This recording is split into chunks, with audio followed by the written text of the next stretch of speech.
রোগ হলে যদি গুনাহ মাফি হয়ে যায় তাহলে মানুষ রোগ থেকে মুক্তি চায় কেন? আল্লাহ রাব্বুল আলামিন রোগের মাধ্যমে গুনাহ মাফ করেন। যদি আল্লাহ তাআলা কখনো আপনাকে এই জাতীয় পরীক্ষা নেন, সে অবস্থায় সবর করা এটি আল্লাহ তাআলার পক্ষ থেকেই শেখানো। তবে আমরা যে রোগ থেকে পানাহ চাই এটাও সওয়াবের কাজ। আল্লাহর কাছে আশ্রয় চাওয়া, আল্লাহর কাছে পানাহ চাওয়া, রোগ থেকে মুক্তি চাওয়া, এটাও আল্লাহ রাব্বুল আলামিন শিখিয়েছেন। তাহলে এখানে দুইটা শিক্ষা আছে। বিপদে যখন পড়বেন, বিপদ আসার আগেই আল্লাহর কাছে পানাহ চাওয়া, বিপদে পড়ে গেলে সবর করা। আপনি রোগাগ্রস্ত হয়ে গেছেন, এখন সবর করেন। এরপরে আপনি ডাক্তার দেখান, এটাও সওয়াবের কাজ। এরপরে আপনি গুনাহ থেকে নিজেকে পরিত্রাণ করবেন, আল্লাহর কাছে ওয়াদা দেন, এটাও সওয়াবের কাজ। এরপরে রোগ থেকে মুক্তি লাভের জন্য আল্লাহর কাছে দোয়া করবেন, এটাও সওয়াবের কাজ। তাহলে এখানে অনেকগুলো সওয়াব নিহিত। হাদিসের মধ্যে আসছে, মা ইউসিবুল মুসলিমা মিন নাসাবিন ওয়ালা ওয়াসাবিন ওয়ালা হাম্মিন ওয়ালা হুজানিন ওয়ালা গাম্মিন হাত্তা শাওকাতি ইউশাকুহা ইল্লা কাফফারাল্লাহু বিহা মিন খাতায়াহু।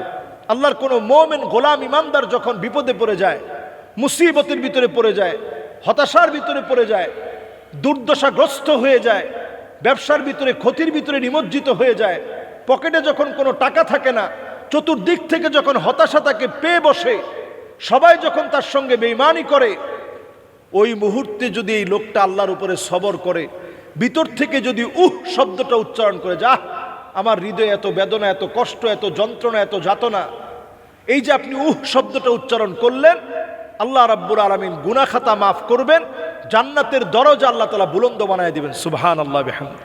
এই জন্য বিপদ মুসিবতের সময়ে সবর করা, বিপদে পড়ে গেলে তার থেকে উত্তরণের পথ আল্লাহর কাছ থেকে চেয়ে নেওয়া, বারবার সেই বিপদ থেকে পরিত্রাণের জন্য আপ্রাণ চেষ্টা করা, এই টোটাল কাজটাই সওয়াবের মধ্যে গণ্য হবে।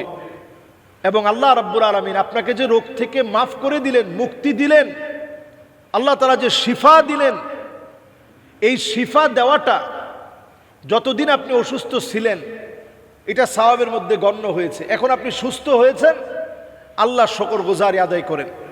যারা রোগীকে দেখতে যাবেন, 70,000 ফেরেশতা আপনার জন্য দোয়া করবে। আপনি রোগীটাকে দেখে আল্লাহর প্রশংসায় পড়েন, আলহামদুলিল্লাহিল্লাযী আফানি মিম্মা ইবতালাকা বিহি ওয়া ফাদ্দালানি আলা কাসীরিম মিম্মান খলাকা তাফদীলা।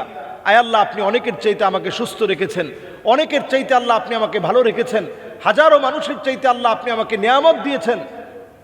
আপনি যদি এই দোয়াটা পড়তে পারেন, কত রকমের রোগ, কত রকমের বিপদ, কত রকমের মুসিবত, রোড অ্যাক্সিডেন্ট দেখলেন আপনি দোয়াটা পড়ে ফেলেন, কেউ হোঁচট খেয়েছে আপনি দোয়াটা পড়ে ফেলেন, আলহামদুলিল্লাহিল্লাযী আফানি মিম্মা ইবতালাকা বিহি ওয়া ফাদ্দালানি আলা কাসীরিম মিম্মান খলাকা তাফদীলা। এই দোয়াটা যদি আপনি পড়তে পারেন, দেখবেন আল্লাহ রাব্বুল আলামিন ওই বিপদটা থেকে আল্লাহ তাআলা আপনাকে হেফাজতে রাখবে। আপনি ইয়াকিন নিয়ে পড়েন, অবশ্যই আল্লাহ রাব্বুল আলামিন আপনাকে হেফাজতে রাখবে। আমরা এইভাবে করে রোগ থেকে মুক্তি লাভের জন্য আল্লাহর কাছে আমরা চাবো। রোগ থেকে মুক্তি লাভের পরে আল্লাহর শুকরিয়া আদায় করে আমরা দোয়া করব। এবং প্রতিনিয়ত ঔষধ খাওয়ার সময় আমরা ভুল দোয়া না পড়ে সঠিকভাবে দোয়া পড়ব। আমরা বলবো, হুয়া শাফি হুয়াল কাফি হুয়াল মুআফি। আল্লাহ আপনি শেফা দানকারী, আল্লাহ আপনি আমার জন্য যথেষ্ট, আল্লাহ আপনি আমাকে রোগ থেকে মুক্তি দিতে পারেন। এইভাবে করে আমরা দোয়াটা পড়ার চেষ্টা করব। ইনশাআল্লাহ আল্লাহ রাব্বুল আলামিন আমাদেরকে সুস্থতার নিয়ামত দান করবে।